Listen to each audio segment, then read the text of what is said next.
Чанга яригч ба жихвч. Чанга яригч жихвч хоёр нь хоёулаа цахилгаан дохиог дууны долгионд хөрвүүлэх нэг зарчмаар ажилладаг. Хоорондоо хэлбэр хэмжээ зориултаараа ялгаатай бөгөөд чанга яригч нь орчны агаарыг хөдөлгөдөг бол жихвч нь чихний сувг доторх агаарыг хөдөлгөж дууны долгионыг цацдаг. Жихвчний бүтэц. Арын кейс. Энэ нь бүх зүйлсийг хамтд нь барьж байх үүрэгтэй.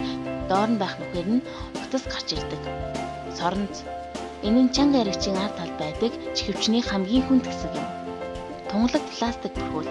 Энэ нь дуу бий болгох үүрэгтэй. Ороомог. Энэ нь цахилгаан дамжих үедээ цахилгаан соронзонгийн үүрэг гүйцэтгэдэг. Урд талын кейс. Энэ бол чихтэй харьцдаг хэсэг юм. Жиргэвч. Энэ нь урд талын кейс болон арын кейсийг хамтд нь байрах үүрэгтэй резин цагиргийн хавчаар. Утас. Энэ нь дохиог хөгжмнөөс чихвч рүү зөөх үүрэгтэй. Чанга яригчийн дотор талтай соронзоо, цахилгаан соронзон ороомог, бүрхүүл байрладаг. Цахилгаан соронзон ороомог нь цахилгаан гүйдэл урсаж өнгөрөхөд цахилгаан соронзон талбай үүсгэх замаар цахилгаан дохиог дууны долгион болгон хувиргадаг. Харин бүрхүүл нь дууны долгионыг агаард шахаж өгдөг.